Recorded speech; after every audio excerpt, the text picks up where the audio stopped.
बिस्मिल्लाहिर्रहमानिर्रहीम। Welcome to your own show जी। हम और हमारी ज़राअत नए एपिसोड में नए सिलसिले के साथ आपकी तमाम उन लोगों का शुक्रगुजार हैं सबसे बढ़कर, जो कि हमारे चैनल को सब्सक्राइब करते हैं और अपने सवालात भेजते हैं, अपनी तजावीज़ भेजते हैं।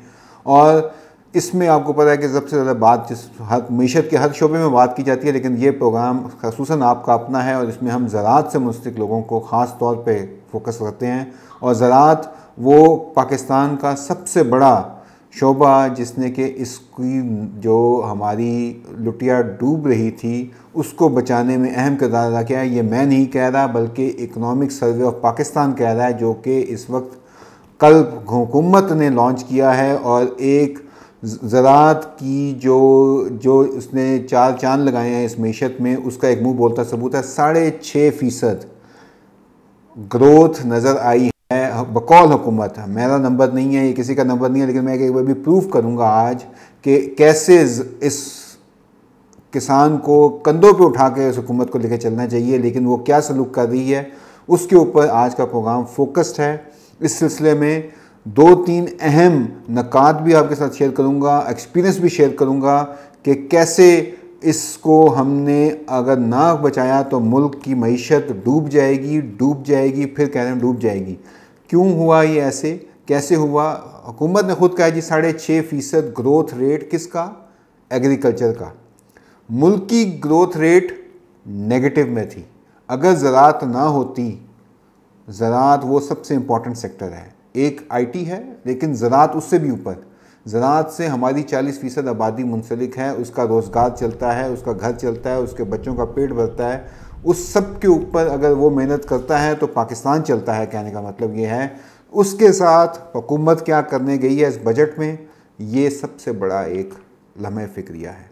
इसको देखते हुए आपको आज के प्रोग्राम में ये इस बाबत करना चाह रहे हैं आपकी आवाज़ बनकर कि आपकी जो आवाज़ है वो मुतल्लिका हलकों में पहुँचे। और उन्होंने वही IMF का बजट जो IMF ने कहा वो माना, वो वहाँ पे सरनगू हो गए, वहाँ पे जब वहाँ पे सजदे में गिर गए। क्या कहें इस हुकूमत का, उन्होंने एग्रीकल्चर का कल नाम नहीं लिया।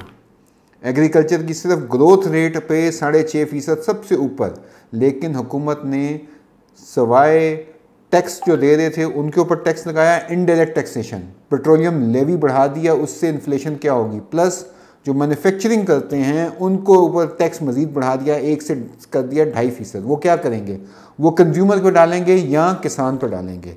ये इतना, मैं क्या कहूँ इस बजट को, ये प्रो कह लें कि वो जिनको पहले मराहत मिलती हैं, सब्सिडीज़ मिलती हैं, उन्हीं के लिए बजट बना है, उन्हीं के ख़िलाफ़ गया है, उन्हीं को, किसान को कोई इसमें नाम तक नहीं लिया गया। जबकि ये एक मेरे ख्याल से हमारी मुल्क की मईशत के लिए ज़हर कातिल के तौर पे होगा। अब आते हैं जी कि हुकूमती नंबर्स क्या बोलते हैं। हुकूमत कहती है जी 6.5% ज़राअत की ग्रोथ, लेकिन क्या हुकूमत ने गंदम के अंदर जो ये एक बहुत बड़ा झटका किसान को दिया है, क्या हुकूमत ने उससे कुछ सीखा है? जवाब है नहीं सीखा। तो इस सिलसिले में एक बहुत बड़ी मिसाल, मेरी बात हुई यहाँ पे, हमारे दोस्त हैं अब्दुल्ला, तुर्की में होते हैं। तुर्की के सलाम उन्होंने पेश किया है पाकिस्तान के किसान को कि पाकिस्तान का जो किसान है उसको इतनी वो दुआएं देते हैं कि आप लोग कैसे इस मुल्क में जो है ज़राअत एक अहम चला रहे हैं। उन्होंने एक मिसाल दी है और ये मिसाल जो उनसे नंबर्स बड़े ज़बरदस्त हैं। नंबर्स क्या कहते हैं मैं आपको ले आता हूँ उन नंबर्स के ऊपर, लेकिन जो सिचुएशन है वो बड़ी अलार्मिंग है। आपको पता है कि तुर्की ने पिछले हफ्ते अपनी वीट की इंपोर्ट के ऊपर बैन लगा दिया है। बैन लगाने का मकसद क्या है? उन्होंने कहा जी कि ये 21 जून से लेकर और अक्टूबर की 15 तारीख तक, वस्त अक्टूबर तक, उन्होंने कहा जी तुर्की में गंदम इंपोर्ट नहीं होगी। वजह क्या है? उन्होंने कहा जी हमारा अपना इस टाइम कटाई का सीज़न आ गया है, हार्वेस्ट का सीज़न आ गया है, इसमें प्राइसेस नीचे ना गिरे इसलिए इंपोर्ट बंद। क्या आपको पता है कि तुर्की दुनिया का 5 बड़े मुल्क जो इंपोर्ट करते हैं वीट वो है।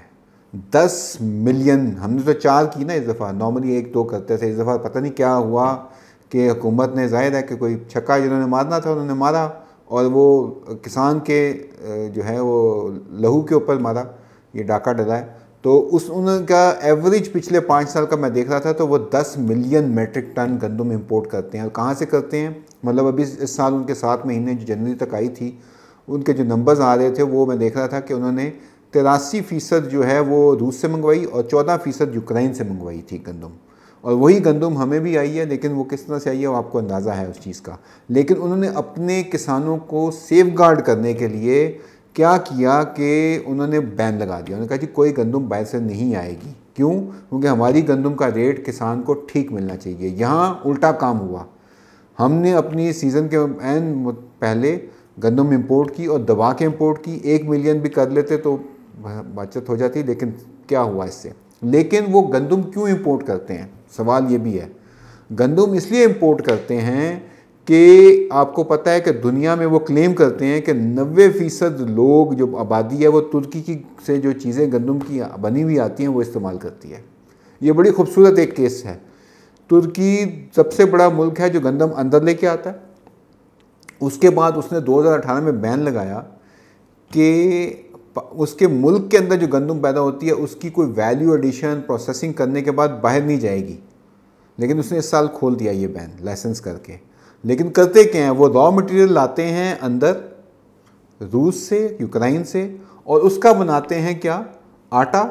या तुर्की का सबसे मशहूर पास्ता है, दुनिया में जो पास्ता इस्तेमाल होता है वो तुर्की से जा रहा है। उन्होंने तकरीबन $2.5 अरब के अभी तक एक्सपोर्ट्स किए हैं सिर्फ पास्ता और आटा बेच के। आपको सिर्फ ये मिसाल दे रहा हूँ कि वो कैसे उनका है।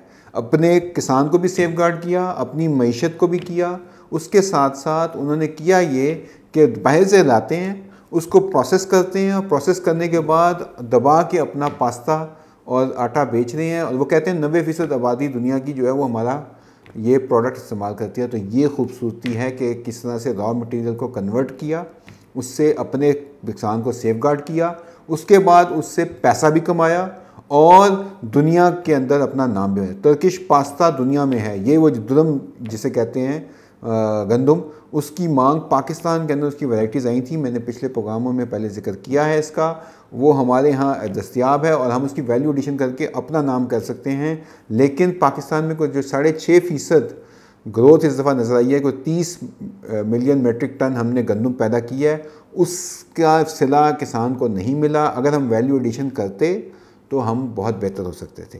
लेकिन इसके साथ साथ हमने यही काम पिछली दफ़ा किया था NARC H-Jeevan गार्लिक के अंदर। हमने वो दबा के लगाया, उसको किया, उसकी मार्केट ऊपर गई। उसके बाद पिछले साल और इस साल हमने उसको ज़मीन बोस कर दिया है। उसके मुकाबले में अगर हम ये देखें, आप मेरे पास ये मैंने रखा हुआ है, ये NARC G1 का पाउडर है जिसकी कि दुनिया भर में है। हम इसको कोशिश कर रहे हैं एक्सपोर्ट करने की, इसको मार्केट में लाने की, लेकिन वैल्यू एडिशन करने की ये तरीका है दुनिया में जिससे दुनिया की मीशत चलती है और ज़रूरी मीशत चलती है।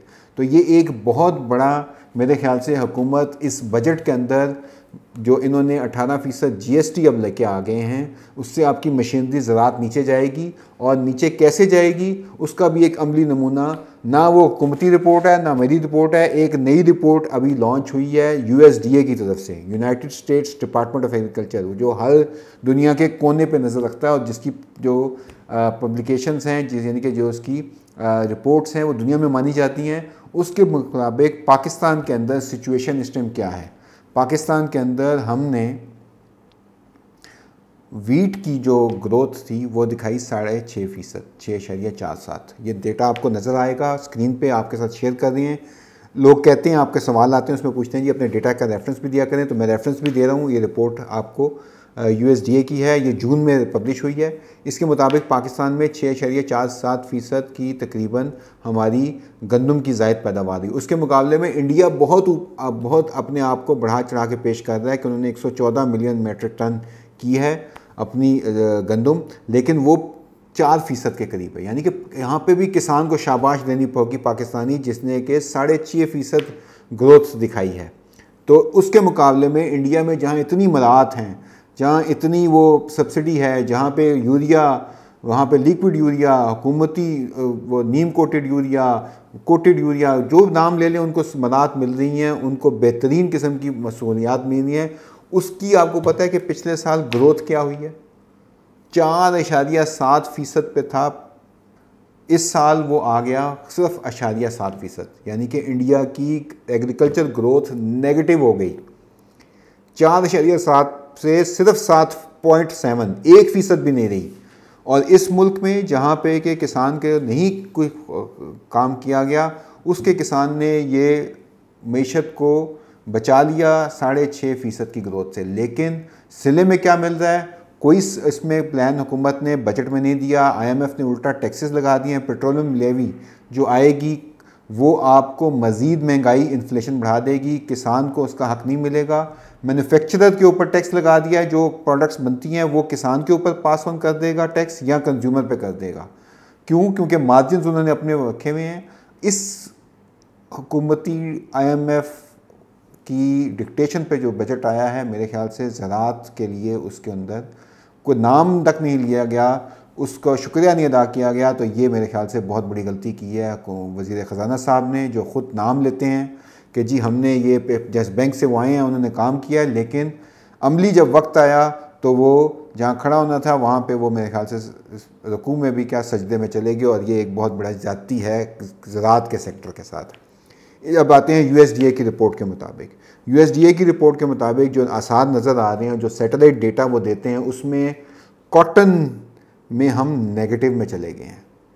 हमारी कॉटन का जो प्रोडक्शन, यानी कि उन्होंने सैटेलाइट से देखा है, डेटा उनके पास है, हमने पिछले साल जो 6.7 मिलियन बेल्स का अचीव की थी, इस दफ़ा आप 6.5 पे होंगे। तो आप नेगेटिव में चले गए हैं। क्यों गए हैं? क्योंकि आपने किसान को साथ नहीं दिया। इसके साथ साथ राइस में हमारी ग्रोथ है। राइस में हमने पिछले साल बहुत अच्छा किया, 7.3 मिलियन मेट्रिक टन से हम 9 पे गए, अब हम 9.5 पे जा रहे हैं। लेकिन अगर ये ना हो कि गंदम वाला हाल हो राइस के साथ, इसके लिए हुकूमत को कुछ करना पड़ेगा। हम भी इसमें काम करने को तैयार हैं, हुकूमत को लेके आना पड़ेगा चीज़ें। लेकिन इसके अलावा आपको एक और चीज़ दिखाता हूँ, जिसमें कि उन्होंने ये कहा है कि हमारा जो कॉर्न है, मेज़, जो कि हम आसानी से जिससे फॉरेन एक्सचेंज कमा सकते हैं, हमारी पोल्ट्री की फीड उस पर चलती है, दुनिया को हम दे सकते हैं। उसके अलावा बहुत ज़्यादा उस पर हम काम कर सकते हैं। उसमें भी नेगेटिव ग्रोथ कितनी? 10%। यानी कि हमने अपने हाथ से अपना मेज़ का जो सेक्टर था वो मार दिया पिछले साल की गलत पॉलिसी की वजह से। रेट उसके गिर गए, उसको नहीं मिला, उसने इस साल नहीं लगाया। इस साल अब देखें कि दुनिया के हालात भी बदल रहे हैं, लेकिन हमारे किसान में क्या हुआ है कि मुल्क में अगले साल ग्रोथ मुझे इतनी नज़र नहीं आ रही अभी से प्रोजेक्शंस, इस डेटा को देख के। कॉटन में हम नीचे चले गए हैं, राइस में हमने ज़्यादा लगा दिया, उसका क्या मुस्तकबिल होगा हमें नहीं पता। वीट में हमने मार खा ली किसान ने। उसके बाद आपका 3 नंबर के ऊपर मेज़ के अंदर नेगेटिव हो गया है काम, यानी कि हम नीचे चले गए हैं। तो हमारी 3-4 अहम फसलें उस पर हमने जो है कॉम्प्रोमाइज़ कर दिया। हम तिल पे जा रहे हैं, तिल हमने लगाया है, लेकिन अगर तिल इस दफ़ा ना हो सका जितनी उम्मीदें हैं, तो ये भी एक मेरे ख्याल से एक बैकफायर कर सकती है।